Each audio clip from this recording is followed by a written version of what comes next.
All right, Shannon, here we have your 18th scale Chevy Impala Super Sport. This is a 1996 model. Now, again, the front doors open, as you well know. The hood opens as well as the trunk. You asked me to leave the trunk intact. Obviously, these JADA DUB Series cars have the TVs and all of the stuff mounted in there, the subwoofers and all the stuff, nitrous bottle. And obviously you want to keep all of that in there to maintain the dub effect, if that's a thing. Problem is, though, I know you said you're going to do a wheel modification on this, which is why it was sent to me with no wheels, in case anybody's wondering. I should have mentioned that up front.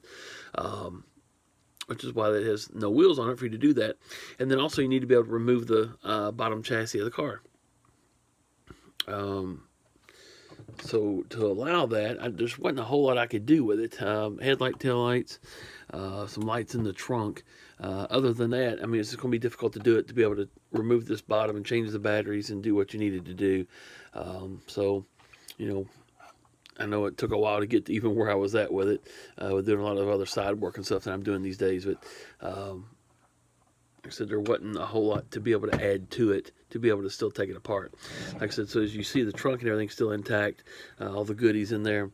So to change the battery, you just need to remove the screws, which, since you do a lot of stuff to these yourself, you obviously know how to do that. And then when you lift this bottom off, the battery, that trunk insert is actually glued to the bottom. So when you pull this out, the trunk insert will move as well. And then I've cut that a little bit to allow the space between, in this area, for the 9-volt battery to slide back in there. So like I said, when you pull this whole bottom out, you're going to see a little gap in there, and the 9-volt battery will be pushed in between them. Here's your switch for the power. Go ahead and turn this on.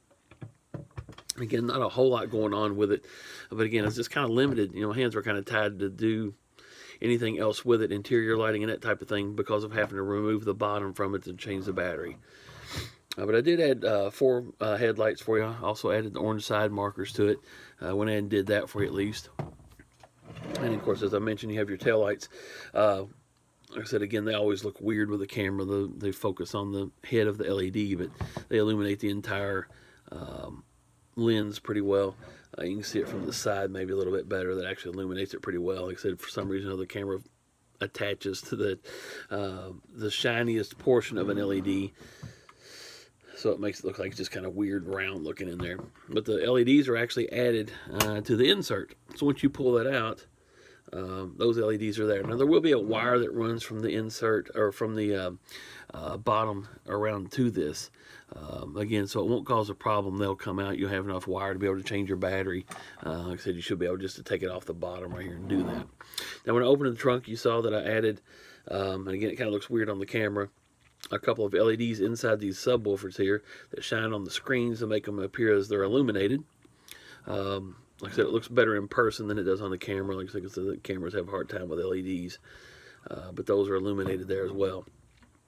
I wanted to add some red lighting and stuff under the hood, and like I said, it's just, I was unable to do it because of the way the car has to be disassembled to change the battery. So I kind of hate it. I really had some good ideas with this thing too. The way the doors are hinged too, I couldn't use my little switches to add aluminum interior lighting. I don't know why I said aluminum to this as well. So like I said, I kind of hated it. Like I said, I really wanted to do some stuff, do this in the package tray and stuff too with this, some lighting. But like I said, my hands were kind of tied on it. So anyway, I'll let you know, at least it is finished finally. And like I said, obviously you have the Suburban done as well. You've already seen the videos of that. So I'll leave it as it is. Like I said, it looks pretty cool. Still adds a little unique factor to it as well. So at least we got it knocked out. So appreciate it. Thank you for your patience. And like I said, let me know what you think. Thanks again.